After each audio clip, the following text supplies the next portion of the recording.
Hey guys, this is Gene Jensen, and this is a video about how to read a fish finder, but this is how to read a fish finder for bank fishermen.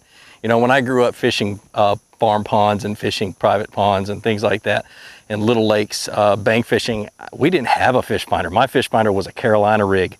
I'd throw it out and I'd drag it on the bottom and find where the drops were and where the hard bottom was and things like that. That's what I used as a fish finder. But you guys these days are so lucky. You have some great technology out there that are amazing fish finders. You know, with smartphones and everything else, there's a couple of really good fish finders out there. The one I'm using today is called the Deeper Smart Fish Finder. They sent it to me earlier this year for a review on my other channel, and I just figured I'd use it to introduce you guys into fishing with a fish finder. The first part of this video is going to be me in my office because it's 100 degrees outside today, talking about how to set it up and things like that. And then we're going to take it out on this lake right here and just kind of throw it around, see what it looks like, maybe try to catch a fish if I see one, and just kind of talk about it and go through the basics. And hopefully by the end of it, you know the basics of how to set up a fish finder, all the way to how kind of what you're looking at. So when you get into the more advanced fish finders later on in life, you'll be ahead of the game. So the first thing you do when you get any fish finder, whether it's an inexpensive one or an expensive one, is that little feature that has the little fish symbols on it, the fish ID. Turn that off. You don't need it. You need to learn what a fish looks like. What happens is that fish ID will give you false readings.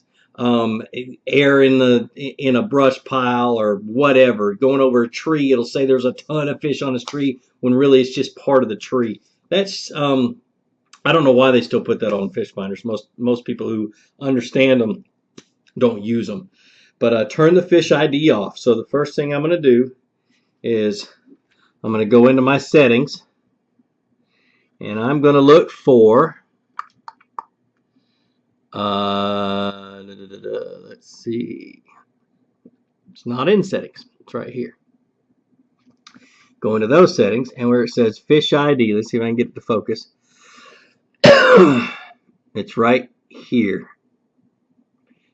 Okay, and you see how, let's see if it'll pop up. See if we can see a fish on this thing. See how it shows you little shapes of fish? Well, that's fine and dandy, but a lot of times that's not what they are. See, like it shows bigger fish in amongst that school of bait fish. And that's just a school of bait fish, is all that is. So turn the fish ID off. Okay, and the next thing you're going to do is you're going to set the frequency. Let me show you how I got to this thing. Okay, I hit this little thing right here, which I love because you can get to it quickly and change things. Okay, you see where it says basic and detailed? I'm going to have it always on detailed, because on this one, it shows you the bottom composition. If I take it off of detail and put it on basic, look what happens. You lose that ability to see whether that's a hard bottom or a soft bottom. Okay, turn that off, my fat fingering it. So what it does is this line right here, and this runs true with any fish finder. It may be a different color because each company has different palettes and things like that, different color palettes. But the thicker this line is right here, the harder the bottom. And fish bass specifically love hard bottoms.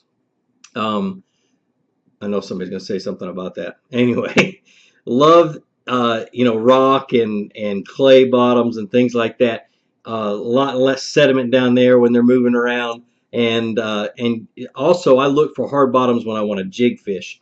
Anything on the bottom, I'm going to make sure that there's not a lot of silt, because if there's a lot of silt, it's pointless. So that's what that feature gives you. Okay, so I always have it on detailed. Okay, the other one is the frequencies. Let's dive into frequencies. This is really important.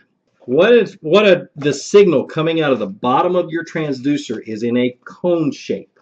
Okay, it comes out really small, and it gets bigger and bigger the deeper you get. So a fish finder, no matter how expensive it is almost useless in shallow water, because that cone is really, really small. The deeper you get, the more area it covers, the more detail it gives you. when it's shallow, all I'm looking for is bottom composition, what the bottom is doing, looking for grass. I'm not looking for fish because it's only showing you a little bitty area. I want to know if there's a drop off. I want to know if there's fish coming, you know, or if there's grass underneath me or whatever. But as I go deeper, it gets wider and it's going to cover more. 90 kilohertz, okay? Look at the difference. This is the most confusing thing to me about the kilohertz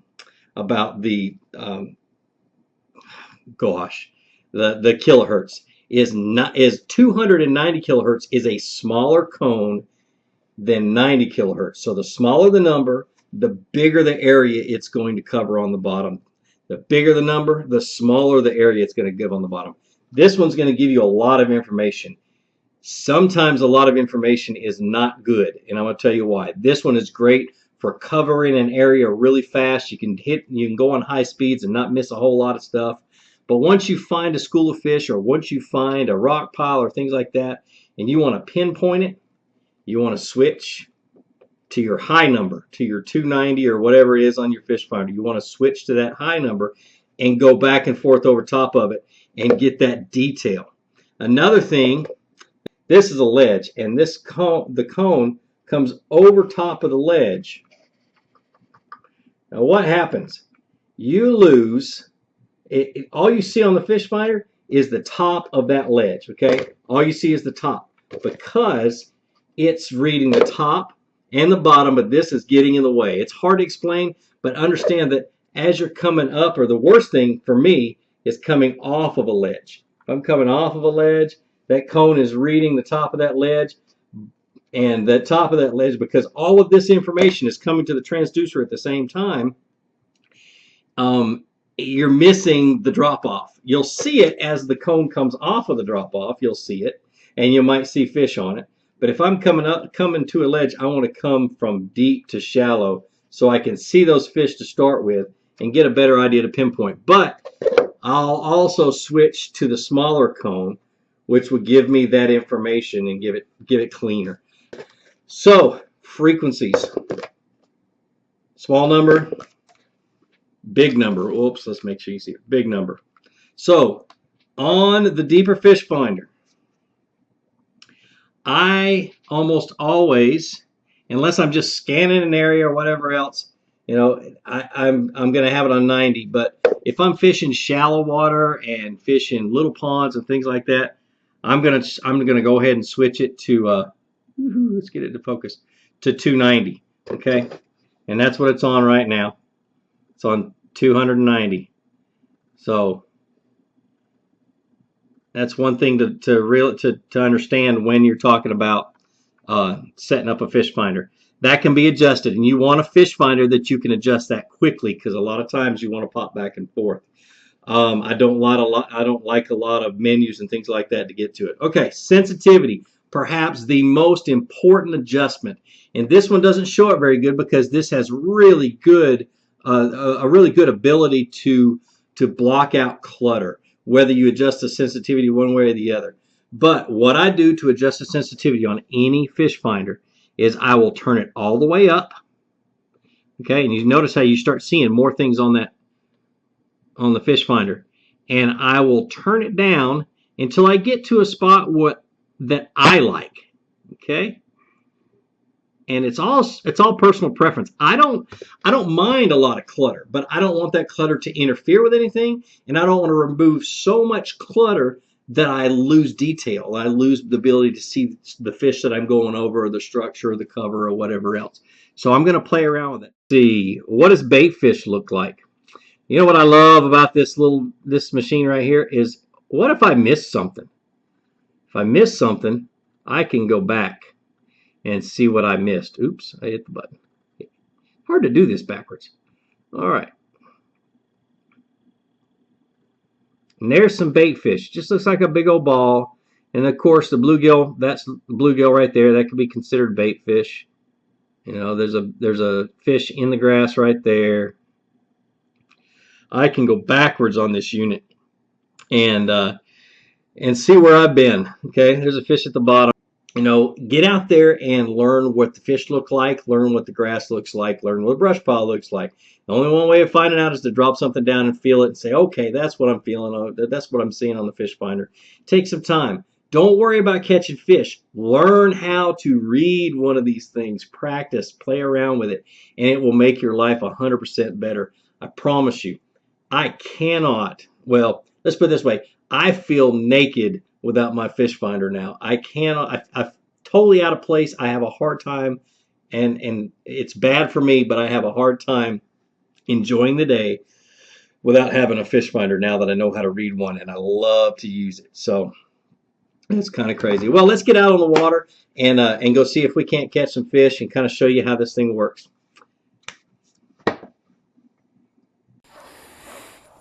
All right, so with this one, when you cast it out, or when you don't have it in the water, it's not connected. It helps save the battery, things like that. There's lots of videos about how to use, or how, all the little details about how to use this specific fish finder. Basically, all I want to do in this video is teach you how to read what you're, how to read your fish finder, how to read what you're seeing. All right, so I'm gonna make a cast out, good long cast. All right. Let me see if I can do this. This is tough to do all at one time.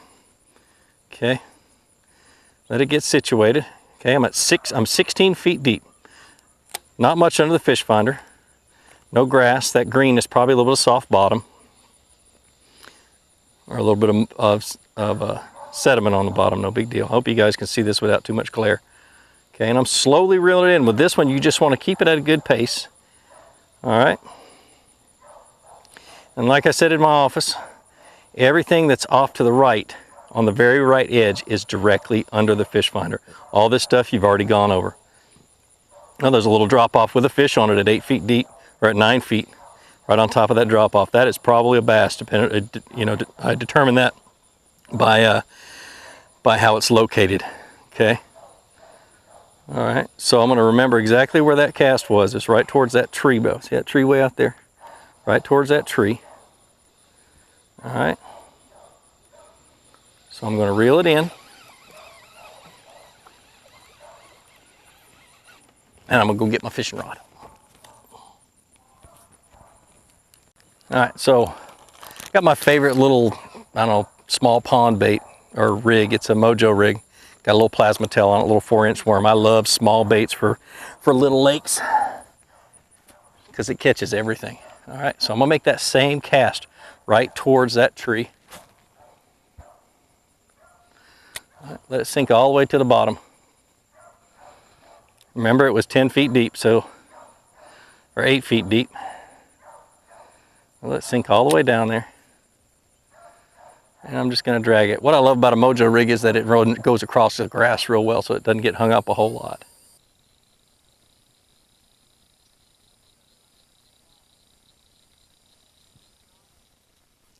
It's hot. Very hot.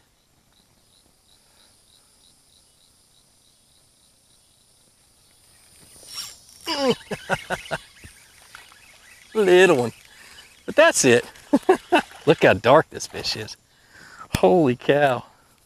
But it's a bass. Very dark bass. Very hot bass too. Man, that water's hot. But man, it's amazing the technology you guys have at your disposal right now. Take advantage of it. Learn how to read a fish finder. That's not a big bass, but it's a fish. In a little small farm pond, he's a blast. Go out and take them. Learn how to fish them so it gives you the advantage later on in life. It's amazing. Absolutely amazing. But check them out. You get what you pay for with these things. I'm guaranteeing that if you skimp and save your money, you'll be able to get one of these. They're not that expensive. I think the deeper retails for $230, which is the most expensive one. But like I said, you get what you pay for. You go buying those $80 to $120 ones, and it's not going to do nearly what the more expensive ones can do. So, hope you enjoy this video. Like I always say, take somebody out fishing, introduce them to fishing, and then show them my videos. Let me help you teach them how to fish. And more importantly, get out on the water, go out and catch some fish, and have a great day. Thanks.